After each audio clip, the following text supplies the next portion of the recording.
오늘 성서시대 생활풍습 세 번째 시간입니다. 오늘 주택에 대해서 말씀드리겠습니다. 먼저 본문은 마가복음 2장 3절에서 5절 말씀을 한번 같이 합독하겠습니다. 그때 한 중풍병 환자를 네 사람이 데리고 왔다. 무리 때문에 예수께서 데리고 갈 수 없어서 예수가 계신 것 위에 지붕을 걷어내고 구멍을 뚫어서 중풍병 환자가 누워있는 자리를 달아내렸다. 예수께서는 그들의 믿음을 보시고 중풍병 환자에게 이 사람아 내 죄가 용서받았다 하고 말씀하셨다. 아멘. 네. 지난 시간에는 이스라엘의 그 의복에 대해서 말씀을 드렸어요. 이스라엘 백성의 의복을 크게 5가지로 나눌 수가 있습니다. 하나는, 두 번째는, 세 번째, 네 번째, 다섯 번째. 아유, 뭐 순서야 뭐 엉키고 말고 뭐 하여튼 다 외우셨네요. 예. 속옷, 겉옷, 허리띠, 그다음 머리 두건, 그리고 신발. 예, 신발은 샌들이죠. 요 5가지. 요게 기본 옷입니다. 그리고 우리가 생각하는 속옷은 우리가 생각하는 그런 그것과 달라요. 그냥 우리 평상복, 우리가 입는 그냥 보통 평상복을 이스라엘 당시에는 속옷이었습니다. 그걸 속옷이라고 부르고, 그 다음에 이렇게 겉에 이렇게 걸치는 그런 지금의 외투 같은 것을 겉옷. 그래서 속옷과 겉옷이 있습니다. 그죠? 그래서 그 겉옷은 그 사람의 어떤 권위 그리고 권능 이런 것들을 가지고 있어서 당시에는 겉옷을 가지고도 이 대출 또는 뭘 빌릴 때 겉옷을 담보 잡아서 빌릴 수 있는 것이었습니다. 근데 겉옷의 특징 중에 하나가 있습니다. 뭐냐면 겉옷 옷 끝자락에 술을 달아요. 그건 하나님의 명령입니다. 그런데 그 술이 그 하나님께서 그 술을 달면서 이 술을 바라볼 때마다 하나님과의 약속, 관계를 기억하라라고 되어 있습니다. 그래서 성경에 보면은 예수님 혈루증 앓는 여인이 예수님의 옷을 만졌다라고 되어 있습니다. 그죠? 근데 그 옷이 그냥 이렇게 아무데나 터치한 게 아니라 어디라고요? 술입니다. 예, 옷술. 그 옷술 거기가 바로 하나님의 권능의 상징이에요. 그래서 그곳을 만졌다라고 할 수 있습니다. 예, 지난 시간에 저희가 옷에 대해서 말씀을 드렸습니다. 자, 오늘은 또 우리 또 한국 사람들이 가장 관심을 갖고 있는 집에 대해서 또 살펴보도록 하겠습니다.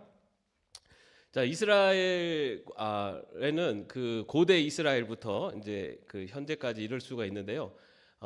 가장 그 아브라함을 비롯해서 아브라함 시대부터 해서 족장 시대에 이르기까지, 그리고 광야 생활을 지나면서 이들의 이스라엘 백성들에게 그 당시에는 주택이 뭐였냐면은 바로 천막이었습니다. 천막. 왜냐하면은 유목 생활을 했습니다. 유목 생활. 그래서 지역을 옮겨 다니면서 동물들을 키우고 그렇게 그 생활을 했기 때문에 이제 천막이 그 당시에는 그러니까 주거 형태라고 할 수가 있습니다. 그 계속 이동을 했기 때문에 이렇게 천막과 그 다음에 천연 동굴, 천연 동굴.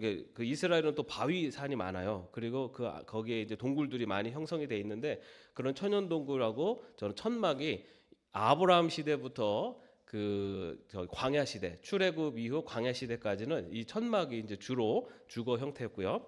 그 다음에 이제 이스라엘 백성들이 하나님의 약속의 땅 가나안에 정착을 하게 됩니다.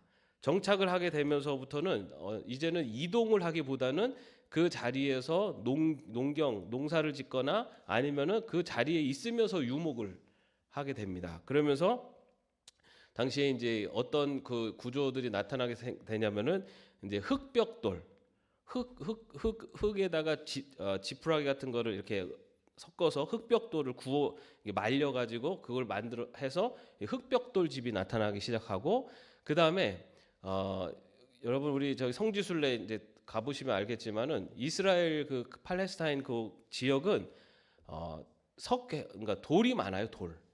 그래서 이 돌을 가지고 이렇게 그 집을 짓는, 돌 갖고 집을 지으면 이동은 할 수 없잖아요, 그죠? 그렇지만은 이제 그 이제는 그 뭐야 정착을 하게 되면서 이제 돌을 갖고, 그래서 흙벽돌 그리고 돌로 지은 집들이 이제 일반적으로 보급이 되기 만들어지기 시작합니다.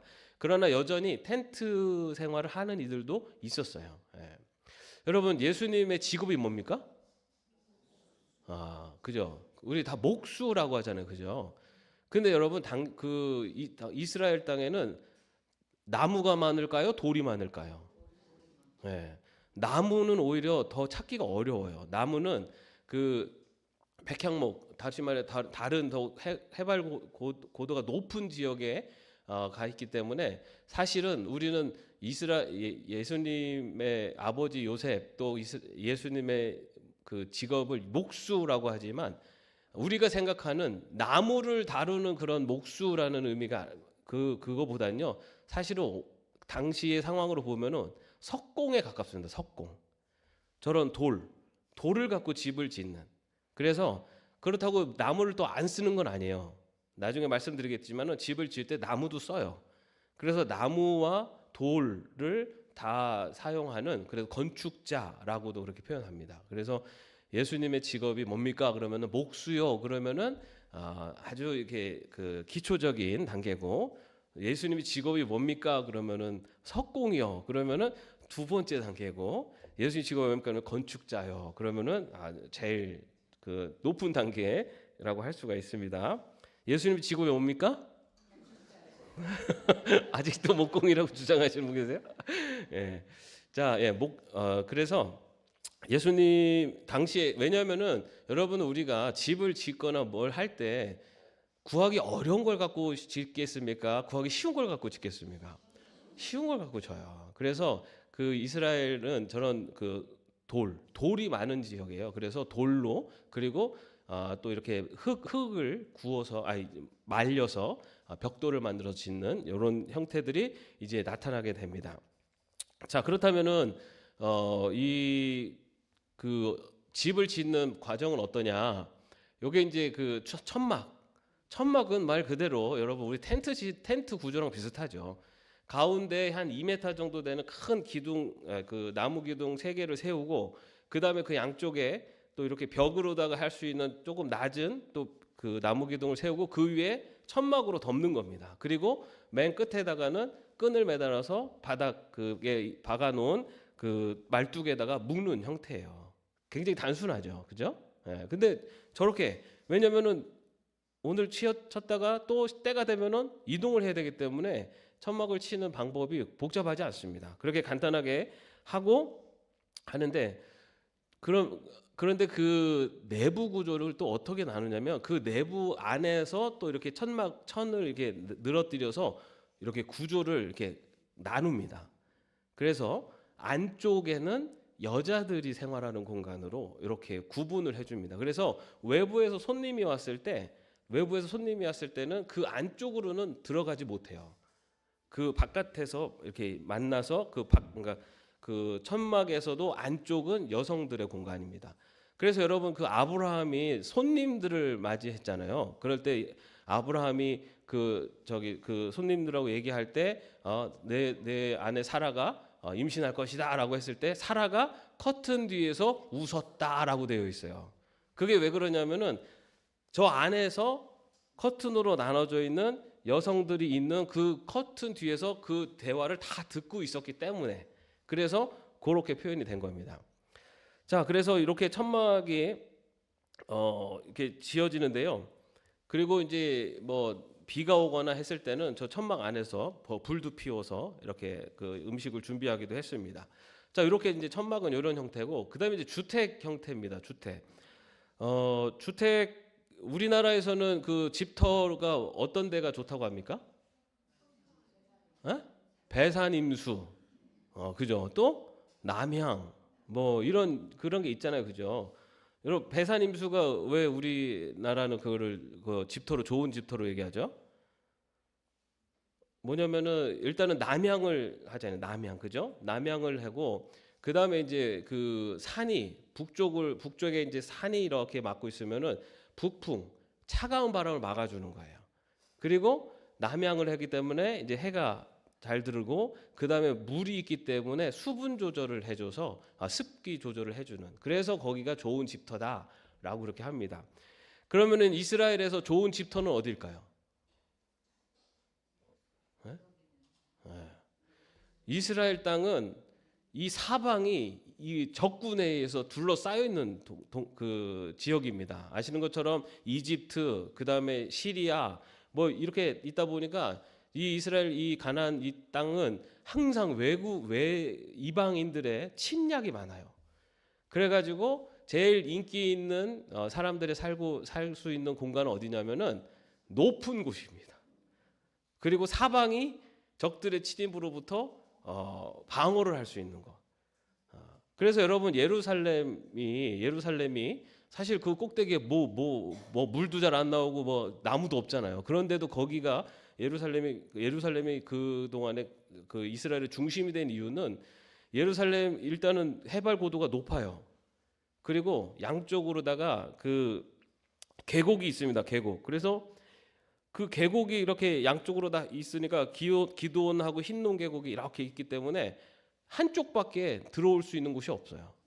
그러니까 이제 방어를 할 때 그쪽만 방어를 하면 돼요. 그러다 보니까 그 예루살렘에 있는 그 시온산 여기가 사람들이 이렇게 모여서 사는 곳이 됐습니다. 적들의 침입으로부터 방어할 수 있는 것. 그러다 보니까 거기는 땅이 넓을까요, 좁을까요? 네, 저 바닥하고는 다르죠. 여기 볼록 올라온 곳에 있다 보니 좁아요. 근데 좁은데 거기가 안전하고 또 거기가 중심이면 사람이 많겠습니까, 적겠습니까? 사람이 많죠. 그래서 집을 그러면은 널찍널찍하게 졌을까요? 다닥다닥 붙였을까요? 다닥다닥 붙여서 저렇게 진 겁니다. 네. 그래서 저렇게 다닥다닥 붙어 있는 거예요. 여기가 아닌 다른 평지에 가면은 집들이 그렇게 다닥다닥 붙어 있지 않아요. 근데 여기는 워낙 좁은 지역에 사람들이 몰려오다 보니까 저렇게 붙어서 살게 되고, 저 예전 그 옛날 또 사진이기도 합니다. 자, 그렇게 해서 이제 하고요. 그 다음에 또 한 가지는 이 집을 지을 때 우리는 남향을 향하잖아요. 남쪽, 그죠? 이스라엘은 어느 쪽을 향할까요? 네? 동쪽? 왜요? 예? 동쪽으로 나가라고? 성막에서 역시 배우신 분들은 다 아시죠, 그죠? 성막이 동쪽으로 한 이유는 이 쫓겨난 곳에서 다시 돌아오도록, 그죠? 예, 그것도 분명히 있는데 그 이유도 있고, 또 하나는 동쪽이 맞아요. 근데 동쪽만이 아니라 서쪽은 아닙니다. 왜냐면요, 지중해성 기후로 인해서 그 우기철이 되면은 바람이 그 서쪽에서 불어요. 근데 그 습기를 가득한 바람이 불기 때문에 사실은 그것이 비를 몰고 오기 때문에 작물을 키우는 데는 좋은데, 바람이 서쪽에서 주로 불다 보니까 서쪽에 문이 있으면은 그쪽으로다가 연기니 먼지들이 다 들어오는 거예요. 그래가지고 서쪽으로는 문을 만들지 않고 동쪽 또는 남쪽 다른 방향으로 문을 만드는 것이 이제 당시 거기는 기본이었다고 합니다. 자, 이렇게 집을 이제 이렇게 흙벽돌 또는 돌로 이제 만드는 집이 생기게 되는데요. 그러면 이제 집을 어떻게 짓게 되느냐? 이 팔레스타인 지역은 지진이 많습니다. 여러분 거기 그 지역의 역사를 보면은 굉장히 큰 지진도 여러 차례 있었고요. 그다음에 지진이 많아요. 그리고 또 하나는 폭우가 있습니다. 폭우. 우리 이스라엘 생각하면은 거기 건조하고, 그죠? 더운 나라인데, 근데 우기와 건기가 있잖아요. 그래서 건기 때는 정말 완전히 그냥 바짝바짝 마르는 그런 건조한 날씨인데, 우기가 되면은 비가 순식간에 확 내리기도 하고, 그렇게 해서 우기 때는 비가 많이 옵니다. 그런데 또 왜 또 이 위험하냐면은 거기 지역의 땅이 이 수분을 잘 흡수하지 못하는 석회암지대예요. 그러다 보니까는 비가 조금만 와도 물이, 우리나라 같은 경우 비가 오면은 이렇게 땅으로 흡수되잖아요. 근데 저기는 흡수가 안 되고 다 지상에서 흘러 모아지는 거예요. 그러다 보니까는 비가 뭐 큰 폭우가 안 와도 비가 조금만 와도 큰 물줄기가 생깁니다. 그래서 그런 그 폭우의 위험이 있는 그 곳이기 때문에 그래서 그 집을 지을 때 그 뭐죠? 이 꼭 무엇을 챙기냐면은 집 털을 안반층 그리고 자갈층이 나올 때까지 집 털을 팝니다. 그냥 이렇게 저 위에다가 그냥 바로 얹는 게 아니라 이 그 안반층이 나오거나 아니면 자갈층이 나올 때까지 그 위에 있는 그냥 이렇게 흙들이나 이런 거는 다 없애요. 그리고 그 깊이까지 쭉 팝니다. 그래야지만이 홍수가 오거나 지진이 났을 때 집이 그래도 큰 피해를 안 당할 수가 있기 때문입니다. 그래서 여러분 성경에 보면은 모래 위에 집을 지은 자에 대한 이야기 나오잖아요. 그러면서 어디에다 집을 지으라고 하죠? 반석 위에, 그죠? 실제로 당시는 집을 지을 때 반석 위에다가 지어야지만이 지진과 그리고 홍수로부터 그 피해를 줄일 수가 있었어요. 그래서 그 반석이 나올 때까지 땅을 파서 기초를 만듭니다. 그 다음에 그 벽은 아까 말씀드린 대로 그 흙벽, 그러니까 흙벽돌을 만들어서 하기도 하고 돌을 하기도 해요. 근데 여러분 흙으로다가 이렇게 벽돌을 구워서 하면은 시간이 지나면 어떻게 될까요? 시간이 지나면은 그게 이제 다 이게 약해지고 부스러져요. 그래서 그 흙벽돌이 부서지는 것을 또 그리고 그 물에 약하잖아요. 흙이니까. 그래서 거기다가 이제 회반죽을 발라가지고 거기 이제 방수를 하기도 하고 그 다음에 그 때가 되면은 항상 그 벽을 다시 칠해줘야 돼요. 그러지 않으면은 거기가 이제 허물어지는 이제 그럴 수가 있습니다. 그래서 이제 흙벽돌로다가 벽을 만들고 그리고 이 돌이 있는 곳, 돌이 많은 곳에서는 돌로다가 그래서 예루살렘에는 돌집이 많아요. 그런데 저쪽 요단강 쪽에는 흙벽돌 집이 많아요. 요단강 그쪽에는 돌보다는 강 옆이니까 진흙이 많으니까 거기는 진흙으로 구워서 만든 흙벽돌 집이 많습니다. 그리고 그 예루살렘은 산 위에 있으니까 거긴 돌이 많다 보니까 거기는 돌집이 많고요. 자, 그다음에 바닥은 그 신발을 이스라엘이 벗을까요, 안 벗을까요? 한번 성경에 생각해 보세요. 누가 있어요? 누가 집에 가면 종이 발을 씻겨주죠, 그죠? 발을 씻겨주는 종이 있었어요. 그래서 그 샌들을 신고 들어가기도 하지만은 이 주택이 보급되면서는 신발을 벗고 그 내부에서는 생활을 합니다. 그래서 거기는 바닥에다가 그 이회토라고 하는 이렇게 그 저도 모르겠어요. 이회토가 뭔지 모르겠지만 하여튼 그런 걸로 깔아주거나 아니면은 점토나 흙으로 다 이렇게 다져지는 이제 그렇게 해서 하거나 아니면은 거기다가 천을 깔아서 그렇게 사용하기도 했습니다. 자, 그 다음에 창문이 그죠? 있긴 있는데 작아요. 그것도 창문을 그리고 지붕 가까이에 작게 만듭니다. 그 이유는 그 여름에는 그것이 이제 환기하는 통이 되고 그다음 겨울에는 우리는 지금 생각에는 겨울에 따뜻한 공기가 위로 올라가서 다 빠져나갈 것 같지만은 이제 그렇게까지 그렇지는 않고 이걸 높이 달아가지고 우리는 지금 이 아파트처럼 완벽하게 난방이 된 데서 하니까 이제 위로 따뜻한 공기가 올라가는데 그 위에를 열어놓으면 그리다가 따뜻한 공기가 다 나갈 텐데 생각하지만 당시에는 아무리 불을 떼도 난방이 잘 안 된 시절이라 그 위에 있음으로써 오히려 난방을 따뜻한 공기가 나가지 않도록 이제 그렇게 해서 위에 있습니다. 그리고 창문이 작아요. 작고 그래서 낮에도 실내는 어둡습니다. 그래서 실내에다가 항상 등불을 켜놓게 돼 있어요. 그래서 그 등불을 어디다가 켜놓냐면은 벽에 홈을 파서 벽 안에다 놓거나 아니면 받침대를 만들어서 거기에다가 등불을 켜놓게 되어 있습니다. 그렇게 해서 이제 내부를 밝히게 되어 있고요. 자, 그러면 이거 이제 흙벽돌입니다. 흙으로다가 지푸라기 같은 것들을 넣어서 벽돌을 만드는 구는 거고요. 자, 그 다음에 아까 말씀드린 것처럼 이렇게 흙벽돌을 짓거나 아니면 천연 동굴, 천막 생활을 하는 사람들은 일반적인 가정 또는 가난한 집은 뭐 천연 동굴에서 여전히 살기도 합니다. 그런데 보통 이스라엘 그 가정은 집은 단칸방이 많았어요. 단칸방이 많아서 어떻게 하냐면은 이 단칸방 안에 한쪽을 이렇게 높게 해요. 한쪽 면을.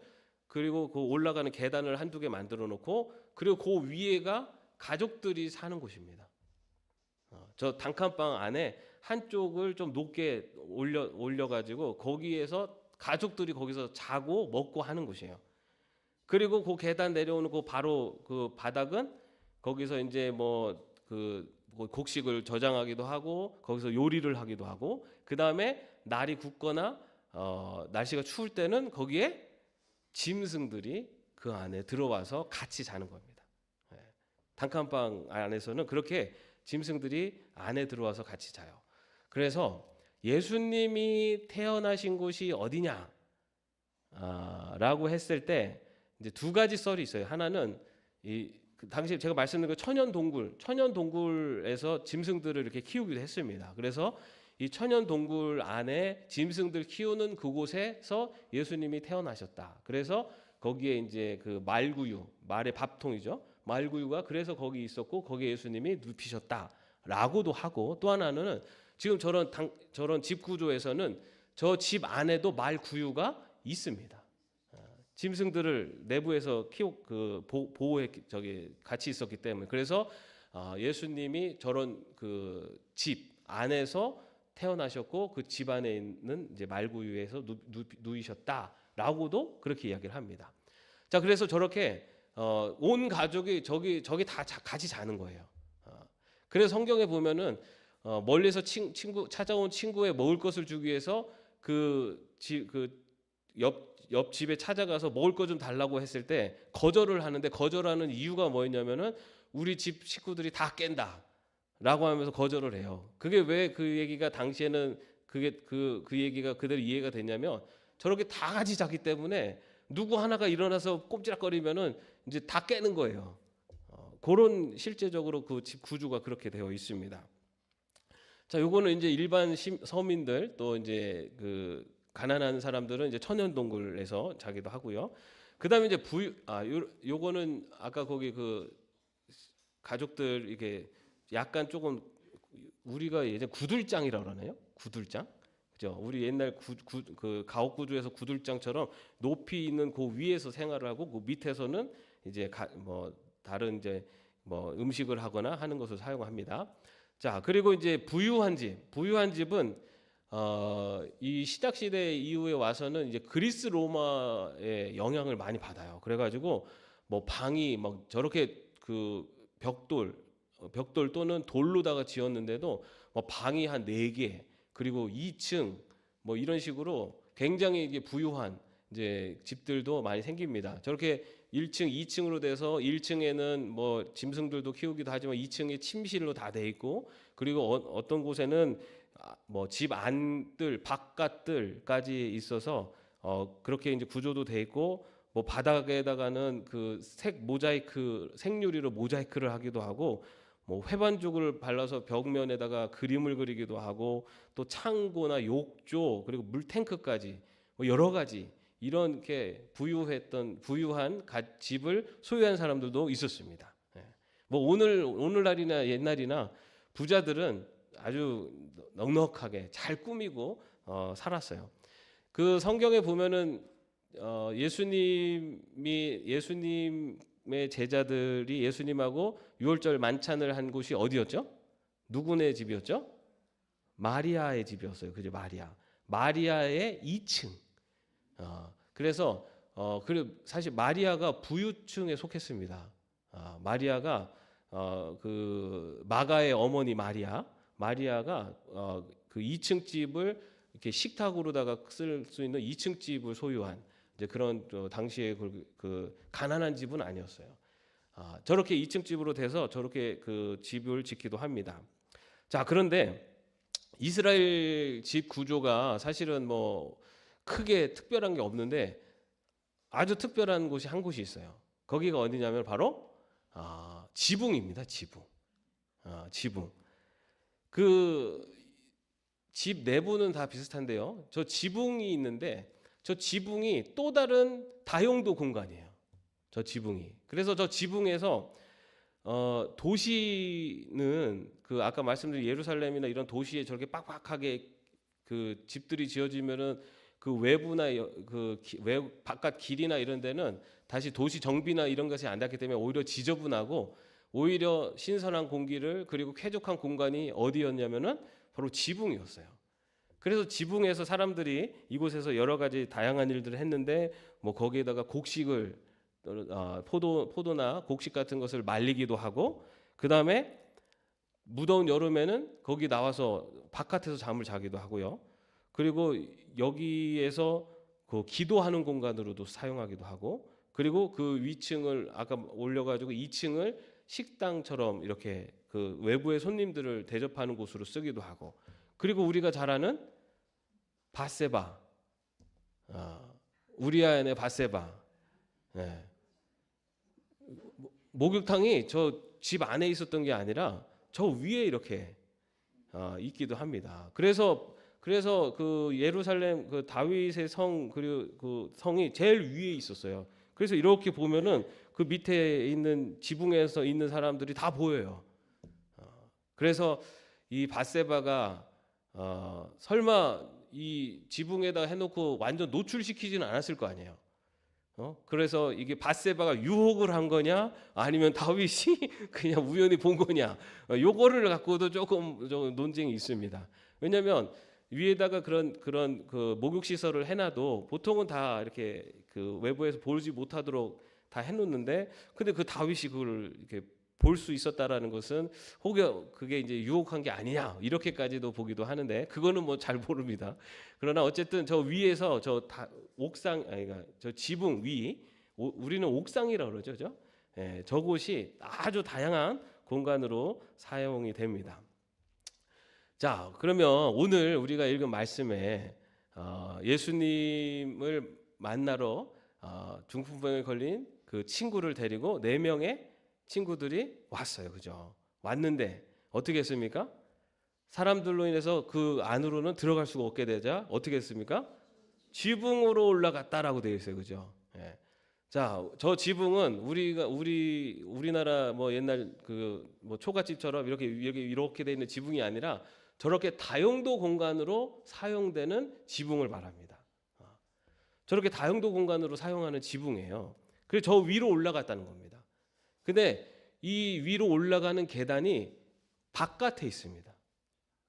바깥쪽에 지붕 그 올라가는 계단이 있어요. 자, 이런 식으로 다용도로다가 사용을 했고 한 가지 더 말씀드리면 예루살렘은 그 아까 말씀드린 집이 다닥다닥 붙어 있다고 그랬잖아요. 그래서 지붕으로도 길이 나 있었어요. 서로 연결돼 있었어요. 지붕이 이게 집들이 많이 붙어 있으니까 그런 부분도 있었고 저렇게 지붕에 다양한 걸 하는데 자, 그 지붕으로 올라가서 지붕에서 거기에 구멍을 내서 그쪽으로다가 친구를 내려보냈다라고 돼 있잖아요. 그죠? 근데 어떻게 지붕에 구멍을 냈을까요? 네? 자, 지붕을 어떻게 만드냐면 이렇게 회반죽 이게 벽돌 또는 돌로다가 벽을 만들고 나서 저 위에 저렇게 가로로 굵은 나무로 쭉 그 뭐 대들보라 그러나요? 석가래를 이렇게 여러 개 만들고 그 다음에 가로로 또 잔가지들로다가 저렇게 쭉 만들고요. 그 다음에 그 위에다가 지푸라기나 말린 풀을 넣은 진흙 그거를 저 위에다가 바르는 겁니다. 저 위에다가 그러니까 진흙하고 지푸라기 이런 것과 진흙을 합쳐둔 것을 저렇게 나무로 일단 1단계를 하고 그 위에다가 진흙을 바르고 그 다음에 그 위에다가 모래나 자갈을 뿌린 다음에 그 위에를 롤러로다가 쭉쭉 미는 거예요. 그런 식으로 지붕이 만들어져요. 그러니까 이런 벽돌이나 돌로 만들어지는 게 아니라 진흙으로다가 이겨 만든 그런 그 지푸라기나 말린 풀을 섞어서 만든 진흙을 칠하고 그 위에다가 모래나 자갈을 뿌리고 그 위에를 롤러 그 무거운 돌 같은 거 있죠, 동글동글한 거, 이제 그걸로다가 쭉쭉 밀어서 그렇게 만듭니다. 그래서 저기는 살살살살 파면은 팔 수가 있는 거예요. 예. 그래서 이 지붕은 1년에 한 번씩 손질을 하게 돼 있어요. 그 진흙을 더 보충해서 더 바르고 그 다음에 다시 롤러로다가 미르게 돼 있어요. 자, 이래서 바로 저런 지붕을 뚫은 겁니다. 친구들이 올라가가지고 저 지붕을 뚫은 거예요. 저렇기 때문에 뚫을 수가 있었어요. 그래서 저렇게 지붕으로 올라가서 저렇게 뚫고 그 다음에 그 사이로 친구를 내려보낸 거예요. 자, 이 친구를 내려보내자 예수님이 뭐라고 말씀하셨죠? 오늘 본문 5절 말씀에 보면은 예수께서 그들의 믿음을 보시고 중풍병 환자에게 이 사람아 내 죄가 용서받았다 하고 말씀하셨다라고 되어 있습니다. 예수님이 그들의 믿음을 보시고라고 되어 있어요. 그죠? 믿음을 보시고. 자, 어떤 믿음일까요? 이 친구가 예수님에게만 가면 나을 수 있다라는 믿음이었어요. 그죠? 자, 그런데 여기서는 믿음을 보셨다라고 되어 있는데 여러분, 만약에 이 친구들이 그냥 그 믿음만 있었어, 그랬으면 이 기적이 일어났을까요? 아니에요. 그 믿음을 가지고 그 다음에 어떻게 합니까? 행동으로 옮겼어요. 지혜롭게. 그것도 저 벽을 부수려는 안 되잖아요. 그 상황에서 할 수 없는 상황인데 그들이 지혜롭게 지붕으로 다 올라간 거예요. 그리고 지붕이 지금 말씀하신 것처럼 이 벽돌로 아니면 돌로 지은 것이 아니라 어떤 상태인 걸 알기 때문에 그곳에 올라가서 그곳을 뚫어서 그곳으로 보냈어요. 여러분, 믿음이라는 것은 우리가 분명히 믿는 것은 마음으로 믿는다 하는데 믿는 것은요 행동으로 나타날 때 그게 진짜 믿음이에요. 여러분, 우리가 한 영혼을 구원하기 위해서 이 한 영혼이 예수 그리스도를 만나면 이 영혼이 구원받을 것을 우리는 믿어요. 왜냐하면 예수님은 능력의 주님이시기 때문에. 그러면 그 영혼을 주님 앞으로 인도하는 것은 누가 해야 됩니까? 예수님이 알아서 나와서 끄집고 나와가지고 그 사람들 인파를 해치고 나와서 중풍을 만나주지 않으셨어요. 친구들이 예수님 앞으로 그 중풍 친구를 데리고 갔어요. 그때 지혜가 필요했고 그리고 행동이 있었다는 겁니다. 여러분 우리 주변에 안 믿는 예수님을 만나지 못한 사람이 있습니까, 없습니까? 그 사람들이 예수님을 만나면은 구원 받을까요, 못 받을까요? 받죠. 그거 믿잖아요, 우리가. 그럼 그 믿음에 따르는 어떤 행동을 하십니까? 지혜로운 행동이 필요합니다. 그 사람을 예수님께 데려오기 위해서. 우리 주변에 사랑하는 사람들, 아직 예수님을 만나지 못한 사람들, 그 사람들을 구원하기 위해서는 지혜로운 행동이 필요합니다. 오늘 이 중풍병 걸린 친구를 예수님께 데리고 간, 그리고 그들의 믿음을 보시고 구원하신 것처럼 우리의 믿음의 구원의 대상자들, 그들이 예수님을 만날 수 있도록 지혜롭게 행동하는 그 믿음을 소유할 수 있는 저와 여러분 되시기를 바랍니다. 기도하겠습니다. 하나님, 예수님을 만나면 그의 병이 나을 것을 믿는 그 믿음을 가진 친구들, 그 친구들은 그 믿음만 가지고 있었던 것이 아니라 그 믿음이 있었기 때문에 어떻게든 예수님을 만나게 하기 위해서 그들이 지혜롭게 그리고 행동으로 옮겼습니다. 주님, 우리들이 갖고 있는 믿음, 그 믿음이 진실되고 참되다는 것이 바로 이렇게 우리의 삶을 통해 행함을 통해 나타난다는 것을 또 함께 나눕니다. 주님, 바라옵기는 우리 주변에 예수님을 만나지 못한 사람들, 구원받지 못한 가족들, 친구들, 이웃들, 그들이 예수님을 만남으로 구원받는 그 길에 지혜롭게 행동하는, 그래서 그들을 인도할 수 있는 저희들 될 수 있도록 인도하여 주옵소서. 주 예수 그리스도의 은혜와 하나님의 사랑하심과 성령님의 교통하심과 동행하심이 믿음을 행함으로 증명하며 또한 그 믿음을 통하여 영혼을 구원하는 귀한 사역을 감당하기를 원하는 주의 종들 머리 위에 이제로부터